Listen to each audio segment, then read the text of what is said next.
1장 1절에 태초에 말씀이 계셨고 말씀은 곧 하나님이시다 라고 했습니다. 그리고 이 말씀이 하나님과 함께 했다고 그랬습니다. 바로 예수님을 얘기하는 거죠. 1장 14절에 말씀이 육신이 되어 인간의 죄를 대신하기 위하여서 인간의 모습으로 오실 수밖에 없었던 하나님, 독생자 예수 그리스도를 설명하고 있는 겁니다. 그래서요, 이 영접이란 의미는 하나님이 말씀으로서 직접 우리 삶 속에 오셨다, 이 의미예요. 근데 중요한 건 우리가 12절에 영접했다면 10절과 11절에 보면은 빛이 임했으나 빛이 어둠을 밝혔지만 그 사람들이 알지 못했다고 했어요. 아무나 깨달을 수 있는 게 아니에요. 아무나 예수님 안다고 영접하고 하나님 자녀 되는 게 아닙니다. 작정된 자들은 다 믿더라. 저와 여러분은 하나님의 작정 속에서 구원받은 줄로 믿습니다. 우리는 그런 축복받은 사람들이에요. 여러분이 소유한 그리스도, 그 의미를 분명히 알고, 나를 위해서 오신 구원자, 그분이 말씀으로 내게 오셨구나, 나의 주인 되셨구나. 그래서 영접하는 자라고 했는데요, 영접을 하려면 먼저 믿어야겠죠. 무엇을 믿어야 됩니까? 예수가 그리스도라는 사실, 예수님이 왕, 제사장, 선지자의 권세로 모든 문제를 해결하셨다라는 거. 그런데 이것만큼 중요한 게 뭐냐면 그리스도가 바로 나의 구주시라는 거. 구주가 뭡니까? 나를 구원하신 주인이시라는 거예요. 나를 구원하신 어떤 심부름꾼이 아닙니다. 어떤 이렇게 마술 주문 같은 그런 분이 아니에요. 우리가 한번 영접했다면요, 그분은 주인이십니다. 이제는 예수님이 이 영적으로 우리에게 주시는 말씀에 귀 기울이면서 살고 어느 정도로 고백해내느냐, 갈라디아서 2장 20절이 고백될 만큼 내가 죽고 그리스도가 사시네. 그래서 우리가 영접하고 하나님 자녀가 됐다, 이 말은요, 나의 구주 그리스도가 지금 나와 함께 하시고 내게 주인 되신다라는 고백입니다.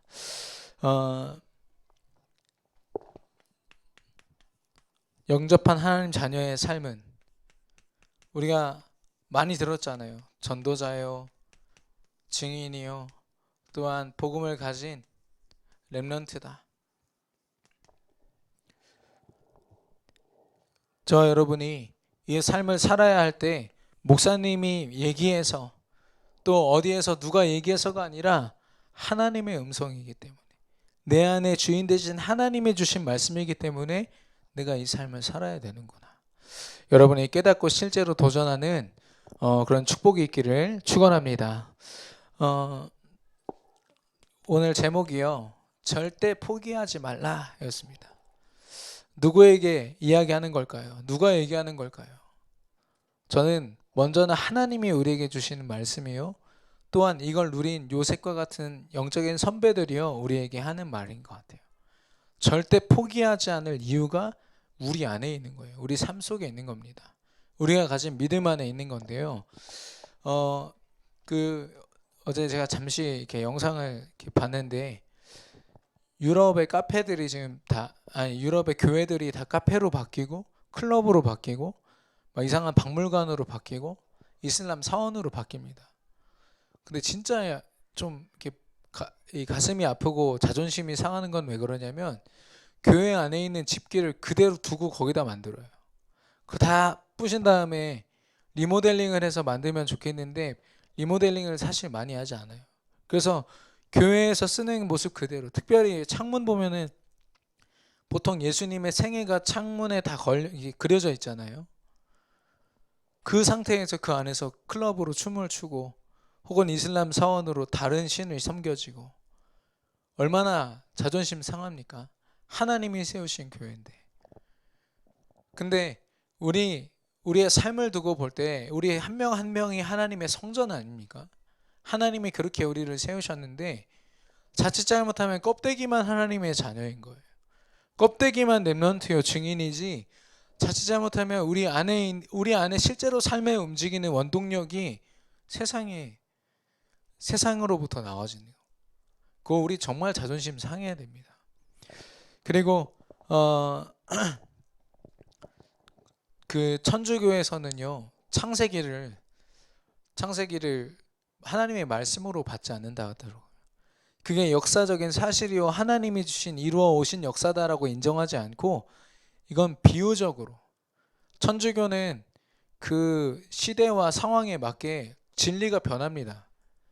굉장히 오직 예수 그리스도가 성경에 써 있는데, 그리고 제사하지 말라고 써 있는데, 우리나라를 보니까 제사 문화가 너무 중요하거든요. 제사 드려도 된다라고 얘기하는, 지금 중심이 없는 채로 그런 주장을 하는 거죠. 참 어리석구나. 성경을요, 자기들 멋대로 해석하는 거예요. 자기 입맛에 맞게, 상황에 맞게, 하나님이 말씀하신 것과 상관없이요. 더하거나 빼지 말라고 했거든요. 절대로 저주받는다고. 근데 인간 교황이 한 말을요, 그 뒤에다 계속 덧붙여요. 기존에 있는 성경 내용과 완전 반대된 내용들이 막 들어가 있어요. 그리고 우리 수련회 엊그저께 금요일날 가서 환선굴이라는 곳을 갔거든요. 그 황금색 글씨로 환선굴 써 있어요. 그 안에 온도가 한 10도, 12도? 엄청 좀 추웠는데, 한참을 걷고 나오면서 제일 끝에 환선굴의 의미가 써 있더라고요. 나는 환선굴이 뭘까? 계속 생각하면서 걸었는데, 환선 스님, 이름이 그렇죠. 환선 스님이 그 안에 들어와서 도 닦았대요. 뭐 자세한 내용은 알고 싶지도 않고, 그걸로 이름을 딱 지어놓고, 그 한 바퀴를 그 1시간 가까이 도는 그 시간 내내 제가 생각했다니까요. 도대체 여기가 뭐 환선이 뭘까 도대체. 근데 거기에 딱 그 환선 스님 모형 딱 만들어 놓고 거기다 막 돈 붙여놨어요. 복 달라고 사람들이. 여러분과 제가 저 현장을 어떻게 보고 있는지 모르지만, 사단이요 굉장히 집요하게 우리가 경험하는 모든 것들에 역사하고 있고, 그리고 복음이 진리가 아닌 것처럼 속이고 있습니다. 그 속에서 저와 여러분이요, 오늘 요셉처럼 하나님의 절대 계획을 봐야 됩니다. 왜 절대 계획입니까? 될 수도 있고 안 될 수도 있는 게 아니라는 거죠. 하나님이 계획하셨다면 하나님이 이루실 것이고, 또한 하나님이 책임지시는 그 계획인 거죠. 거기에 우리는 쓰임받을 뿐이라는 겁니다. 시편 105편 17절에서 19절, 굉장히 사실적으로 요셉이 어떤 모습으로 하나님의 절대 계획에 임했는지가 나와 있어요.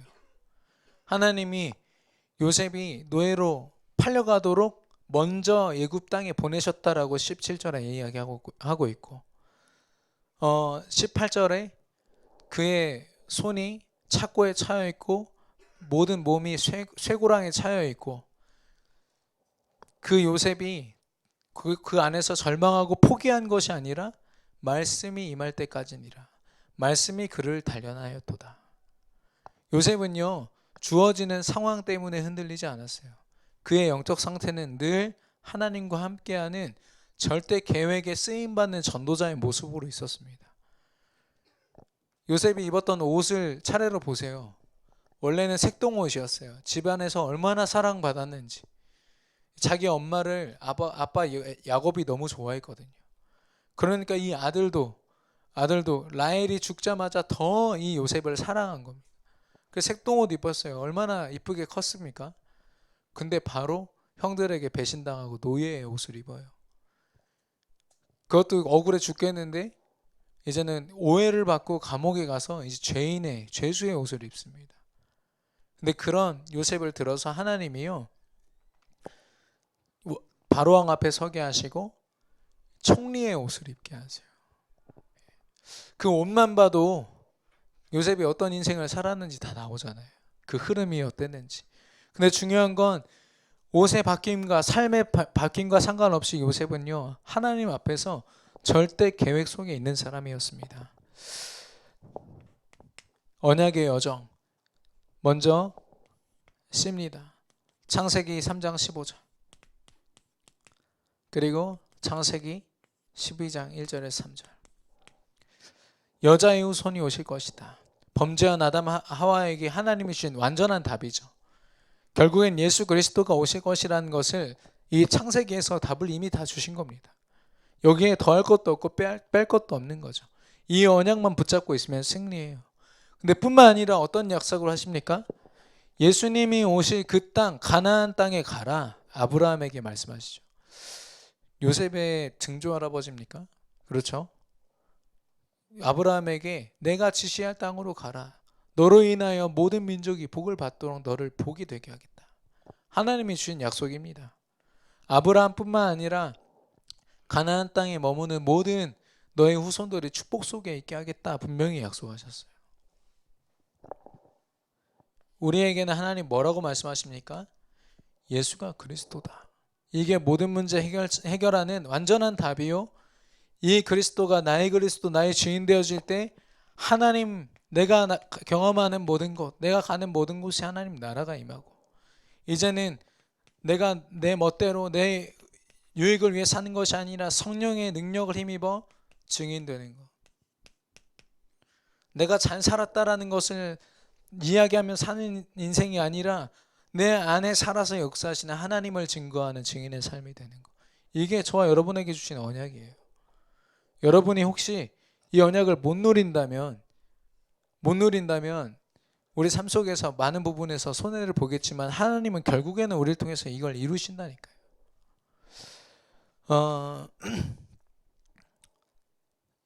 그리고 비전입니다.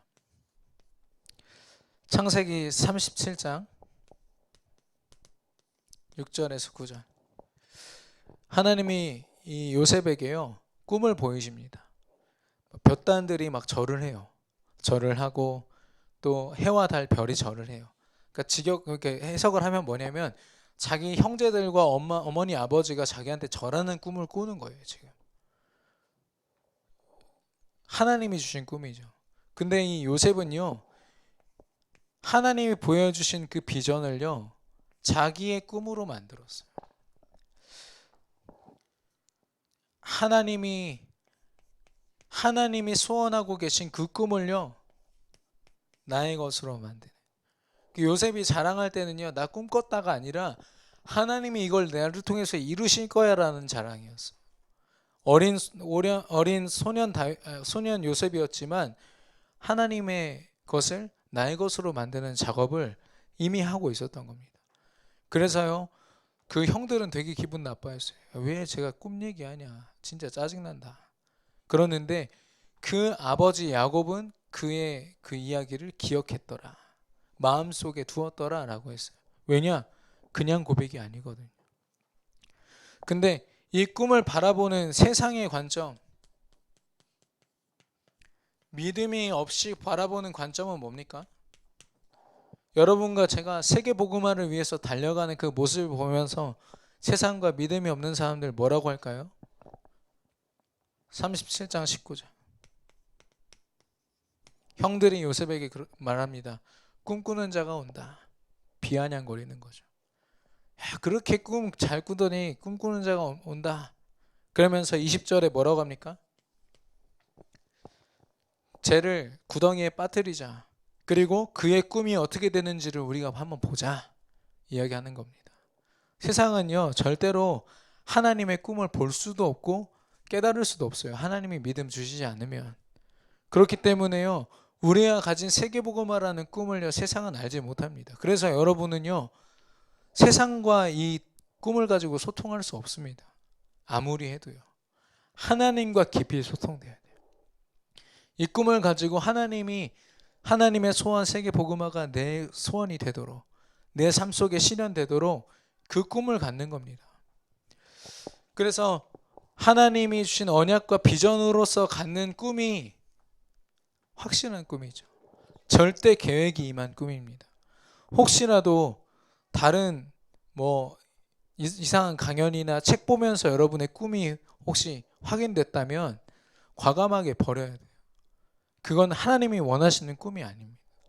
기도 속에서 하나님이 분명히 발견케 하시는 나만의 꿈, 내 인생의 목표가 있어요.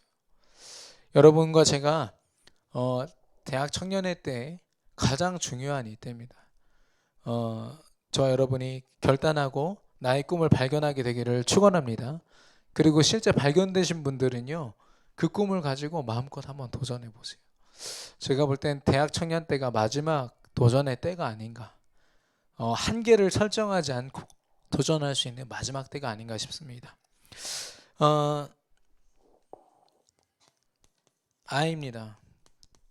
이미지죠. 기도를 통해서 꿈으로 계속 상상하고 있던 것들이 하나씩 실현되는 거예요. 뭐 요셉에게 물론 보디발이 인정하는 엄청난 응답도 있겠지만 기도 속에서 하나님이 매일같이 주시는 응답들이 얼마나 많았겠습니까? 그게 요셉에게 힘이 되고 그게 요셉에게 의지가 되고 위로가 되고 그것으로 살아간 겁니다. 그래서 하나님이 오늘도 나와 함께 하시는구나, 살아계시는구나, 이걸 기도 속에서 누렸던 거죠. 그래서 하나님이 분명히 지금 나와 함께 하시며 하나님의 절대 계획을 나를 통해 실현하고 계심을 기도 속에서만 확인할 수 있어요. 기도 속에서만. 아까 우리 찬양 인도자가 얘기했지만 우리가 기도하지 않으면요, 이 계획 절대 발견할 수 없습니다. 이렇게 하면 하나님 기뻐하시지 않을까? 이건 추측이죠. 상상이죠. 그걸 실제로 실현시키는 것은 우리의 기도입니다. 그래서 작은 응답부터 우리가 받아 누리는 것. 별거 아닌 것 같지만 그걸 통해서 하나님이 인정된다면 너무 중요한 거죠. 그리고 practice, 실천하는 겁니다. 실천은요, 믿음을 가졌으니까 어떤 특별한 일을 하는 것이 아니라 하나님이 현장에서 우리에게 맡기시는 일이 있습니다. 노예 생활을 하는 요셉에게는 청소하는 일, 뭐 자기가 음식을 관리하거나 하는 것들, 그런 등등의 일들이 있겠죠. 감옥에 갔을 때 요셉이 할 수 있는 거 얼마나 있었는지 모르겠지만 맡겨진 일들이 있을 겁니다. 그 안에서 기도하면서 하나님의 역사를 보았을 때 그 감옥 안에 있는 그 인생이요, 작품이 된 거예요. 노예로 생활했던 그 시간들이요, 다 작품이 됐어요. 어느 정도로 작품이 됐냐? 함께 하던 불신자들이 딱 하나님이 살아계심을 요셉을 통해서 알 수 있을 만큼. 어떤 기독교 방송에서요, 어떤 목사님이 나와가지고 자기 인생을 자랑한답시고 막 간증 비슷하게 하는 거예요. 근데 그분을 쉽게 한마디로 얘기하면 봉사활동 중독이에요. 봉사활동을 하면요, 왜 그런 마음 있잖아요. 기분 좋은 거. 그 사람이 나에게 감사해하고 좀 만족되는 거 있지 않습니까? 제가 볼 때 그 목사님은요, 그게 믿음인 거예요. 뭔가 만족되는 거. 그러니까 이분은요, 자기 막 몸이 부서지려고 봉사활동만 하는 거예요. 글쎄요, 그분을 통해서 하나님이 어떤 역사를 이루고 계신지는 모르겠지만 그분의 입에서요, 그 30분 동안 계속 자기가 한 일들을 얘기하는데 하나님의 사랑 이런 얘기는 했지만 진짜 예수 그리스도 그 의미가 설명이 안 되는 거 볼 때 다른 걸 붙잡고 있지 않나. 그런 사람들도요, 작은 실천을 통해서 주어지는 거에 만족하면서 진짜 헛된 것에 도전하고 있는데 저와 여러분은 분명한 의미를 알고 있지 않습니까? 여러분이 하는 사모를, 여러분이 하는 기도 절대 헛된 거 없어요. 여러분이 도전하는 만큼 하나님의 절대 계획을 이루어 가실 줄로 믿습니다. 그 시작은요, 그러니까 그 모든 과정은요, 바로 언약의 여정이라고 합니다. 내가 개척하는 것도 아니요, 내 힘으로 버티는 여정도 아니요, 하나님의 절대 계획을 붙잡고 그 성취를 보는 시간. 그래서 우리는요, 이 언약의 여정을 포기할 자격이 없는 사람들이에요. 왜냐, 하나님이 포기하지 않으시니까. 여러분, 포기하지 않으시는 하나님을 의지해서 언약의 여정을 걷고 승리하는 우리 모든 대학 청년부, 우리 청년들이 되기를 축원합니다. 이 절대 계획 속에 있는 요셉과 같은 축복 속에 있는 저와 여러분, 이번 수련회 때 우리가 소통과 배려라는 제목으로 말씀을 나눴어요. 하나님의 절대 계획 속에서 이 뜻을 이루어 가는데, 특별히 저와 여러분을 한 교회의 대학 청년 그런 동역자들로 모으시고 하나님이 원하시는 모습이 있거든요. 이 영적인 부분이요, 참 어려운 것 같지만 나를 좀 내려놓고 도전하니까 좀 쉽더라고요. 제가 좀 드린 말씀이 좀 어색할 수 있지만, 하나님의 영적인 부분, 내가 어떻게 기도하지? 어떻게 교회에 이렇게 들어갈 수가 있지? 교회에 함께 어울릴 수가 있지? 이런 고민들을 할 수 있는데요. 사실 그렇게 어려운 부분이 아니라는 걸 이번에 확인하게 됐어요. 우리 대학 청년들이 조금만 내려놓고 도전하면 되겠다, 이런 생각을 했습니다. 제가 그 중고등부 때부터 계속 바닷가에 이렇게 갔잖아요. 근데 그 중에서 제일 만만한 사람이 노아였어요.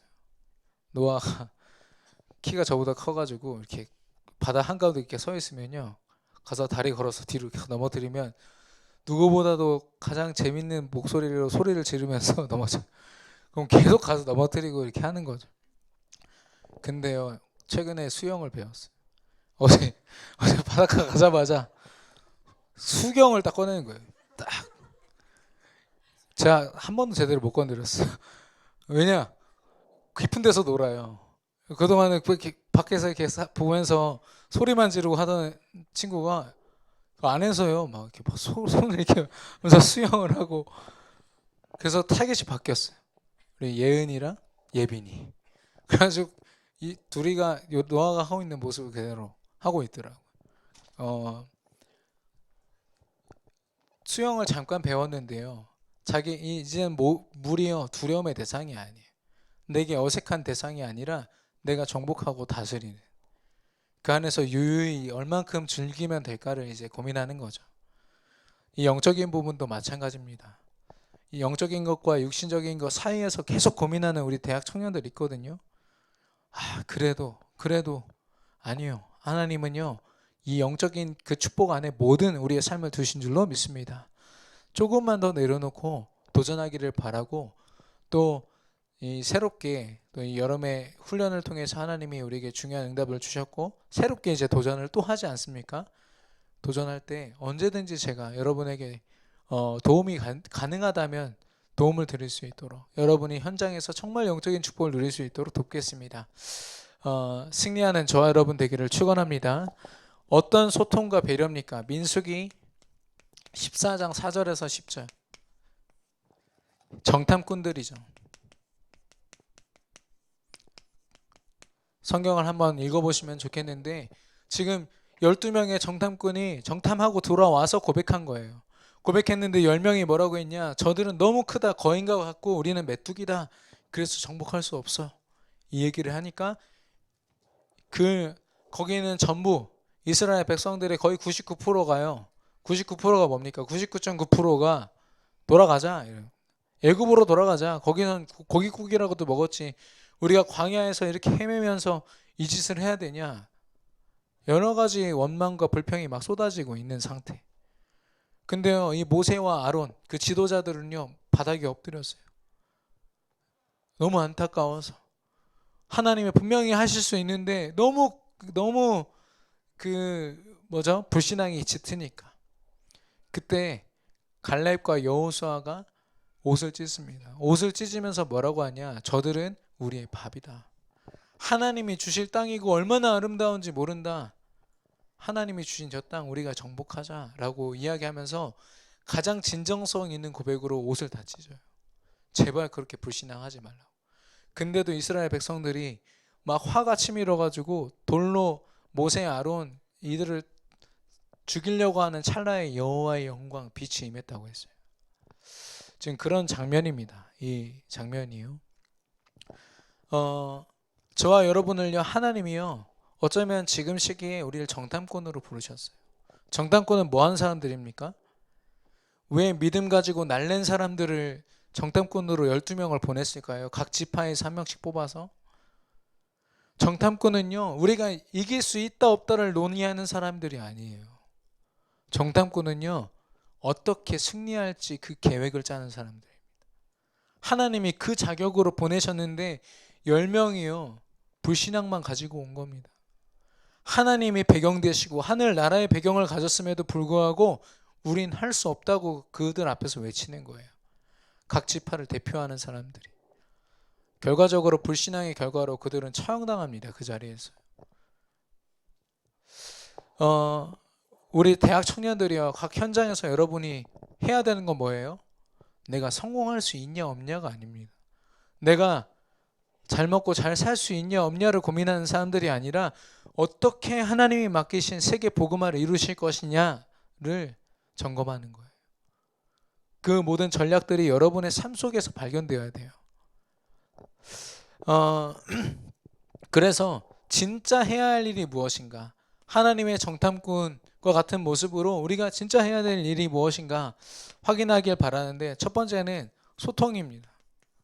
소통이 있다면 불통이 있겠죠. 잘못된 소통이 있습니다. 그래서 먼저 나를 볼 때요, 진짜 하나님의 것으로 만족하고 행복한 나를 보는 게 아니라 상처로 가득한, 그래서 포장할 수밖에 없고 2중 3중 생활로 하나님 앞에 서지 못하는 나의 모습, 이걸로 계속 나를 괴롭히는 존재가 사단입니다. 그래서 내가 할 수 없고 포기하게 만드는 거죠. 그리고 여러분과 저의 업은 어떻습니까? 누구도 알려주지 않아요. 이 업을 통해서 세계 복음화를 분명히 이루실 수 있다라는 거.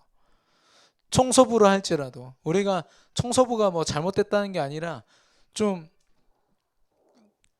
그런 부분에서 우리가 좀 쉽게 생각할 수 있는 부분이잖아요.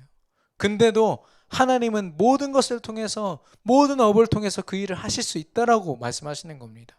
근데 업을 볼 때 창세기 3장, 6장, 11장 나 중심으로 돈이 안 되고 뭐가 안 되고 만남이 어떻고 상사가 어떻고 계속 그 고백하다가 하나님 계획 발견하지도 못하고 계속 직장 옮겨 다니고 그걸로 힘들어하고 술로 풀고,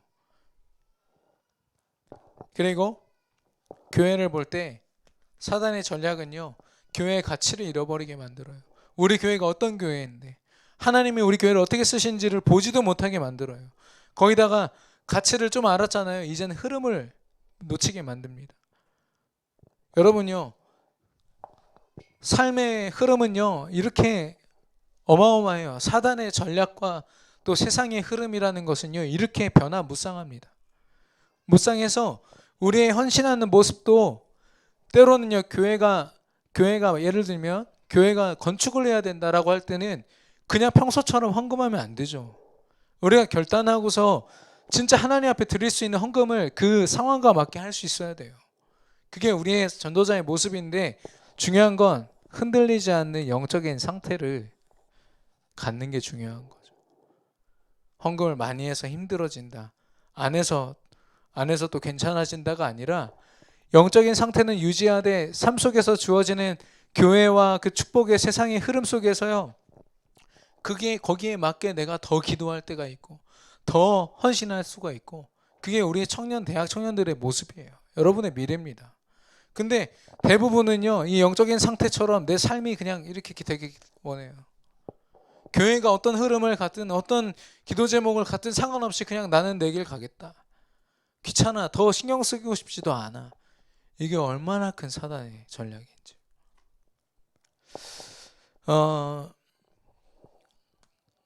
교회를 통해서 흐름을 깨닫는 거 너무 중요하고요. 이제 마지막 현장입니다. 현장을 볼 때 하나님이 주신 그리스도의 답으로 보는 것이 아니라 12가지 문제를 보고 불신자와 똑같이 생각하는 거예요. 성공자든 누구든 복음 없으면 멸망해가는 사람들이고, 복음이 없으면 불행 가운데 있을 수밖에 없는 사람들이에요. 틀림이 없습니다. 근데 그걸 우리는 육신적인 눈으로 보고 나 중심으로 해석하게 되는 거, 이게 또 사단의 전략이죠. 그래서 온전한 소통을 하지 못하게 만들어요. 그래서 하나님이 매주마다 강단에서 주신 말씀이 뭐냐, 예수가 그리스도 되신 언약으로만 이걸 볼 수 있다, 제대로 볼 수 있다. 이게 소통입니다. 나를 바라보는 시선부터 이 언약으로 깨어지지 않으면요, 계속 우리는 속는 사람이요, 세상적으로 볼 때 계속 부족하다, 나는 못한다, 계속 그 결론으로밖에 갈 수밖에 없어요.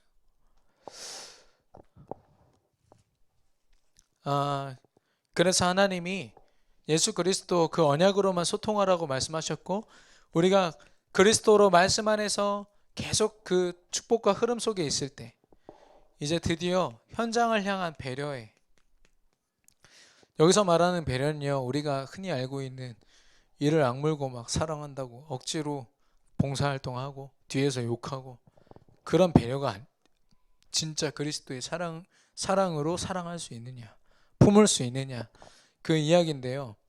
먼저 나 자신입니다. CVDIP, 이 꿈을 가지고 나를 소통하는 거예요.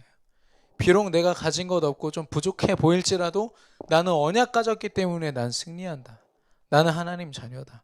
절대 계획 안에서 나는 승리할 수밖에 없다. 이걸로 나 자신과 소통하는 겁니다. 그리고요,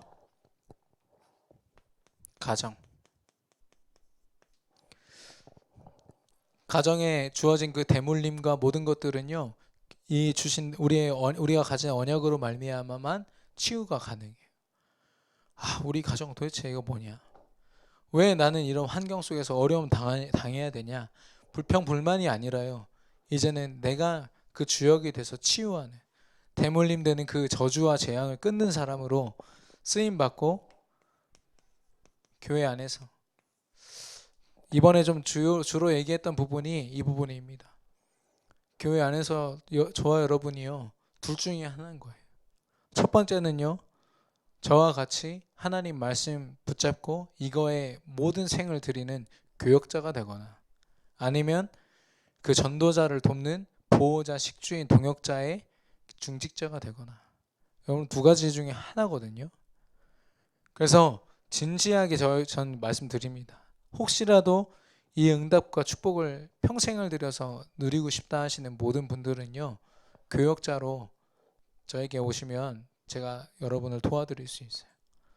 실제로 우리 교회 안에 너무 은혜를 받은 나머지 RTS에 가고 싶다 하시는 분들이 이제 내년부터 이제 나올 거거든요. 네, 여러분, 우리 대학 청년들도 혹시 아직 꿈이 정해지지 않고 아직 뭘 해야 될지 모르겠다, 그런 분들 있으시면요, 새롭게 한번 도전해 보시고, 그리고 이 사람들보다 더 많은 사람들이요, 중직자가 될 거예요. 가이오와 같은 식주인으로, 그리고 브리스길라 아굴라 같은 목숨 걸고 전도자를 돕고 세계 복음화를 이루어내는 동역자로 하나님이 세우실 겁니다. 그래서 우리 말씀 묵상한 이후에 함경준 장로님이 포럼해 주셨거든요. 본인이 어떻게 사시는지. 일주일에 그 스케줄에 거의 한 70%가 교회 안에서 또 동역자들과 렘넌트들과 함께 이루어지고 있어요. 물론 많은 시간들을 회사에서 일을 하시면서 보내지만 그 외의 시간들을 단순한 그런 이렇게 힘듦을 얘기하는 게 아닙니다. 저분이 힘들게 하니까 여러분도 힘들게 하십시오가 아니라 진짜 가치를 아는 인생을 살고 계세요. 녹음했거든요. 제가 올려드릴게요. 뭐 아시는 분들은 아시겠지만 안 들어보신 분들은 한번 들어보세요. 교회의 흐름을 아는 중직자, 그 흐름대로 응답받는 중직자가 어떤 모습인지 확인하시기 바랍니다. 그래서 옷을 찢는 결단.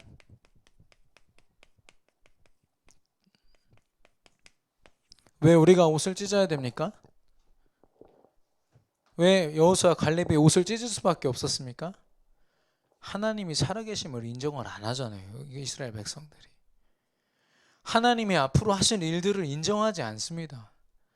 미래에 어마어마한 그 응답들이 주어질 거라는 것을 지금 당장에 주어진 위기 때문에 못 보고 있잖아요.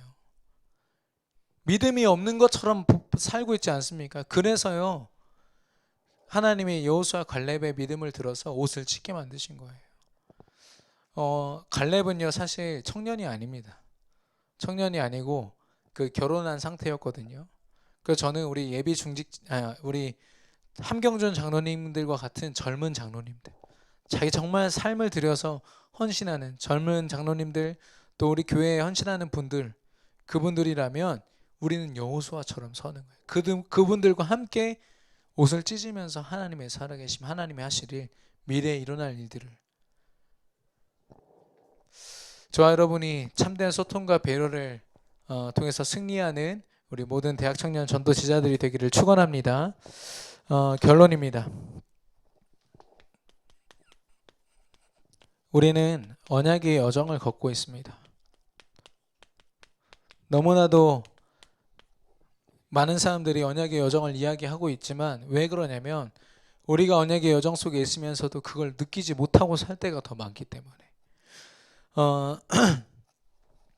이 언약의 여정을 설명하신 이유는 우리의 삶 자체가 언약의 여정이기 때문에 좀 기도했더니 언약의 여정처럼 느껴지고 내가 좀 그래서 훈련 받았더니 좀 이렇다가 아니라 여러분이 혹시 무너지더라도 누가 봐도 쟤 실패했다라고 보여지더라도 여러분의 삶은요 언약의 여정입니다. 그래서 말씀대로 살아가는 삶을 분명히 도전하셔야 돼요. 삶 오늘이요 언젠간 여러분이 깨지 않으면 여러분의 미래와 이런 것들을요 하나님과 소통할 수 없어요. 절대로. 특별히 우리 남자 형제들은요 사모를 하는 게 참 서툴어요. 남자들이기 때문에 더 좀 이렇게 물론 세밀한 분들도 계시지만 대부분이 좀 이렇게 대충 하실 때가 있거든요. 네, 혹시 기분 나빴다면 용서하시고 혹시 그렇게 못하고 계신 분들이 있으시면요 우리 모든 대학 청년들이 함께 도전하셔야 됩니다. 그래서 삶 오늘이라는 거 이게 얼마나 축복된 오늘인지 요셉의 하루하루는요 노예 생활하고 또 그 감옥 생활하는 십몇 년이 아닙니다. 여러분 십몇 년을 살았어요.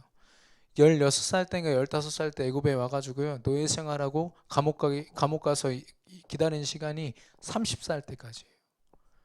십몇 년 동안요 요셉의 하루하루는 세상이 볼 때 저주받은 인생이지만 그 개인 믿음의 관점에서 볼 때는 하나님과 함께하는 하루하루였습니다. 그렇기 때문에 총리가 돼서도 교만할 수가 없는 건 왜냐? 하나님이 내 주인 되시기 때문에 저와 여러분이 언약의 여정 속에 언약의 여정을 나의 삶으로 삶 오늘 가운데 승리하는 우리 모든 대학 청년부 되기를 축원합니다. 이 시간 합심으로 주신 말씀 붙잡고 기도하겠습니다. 하나님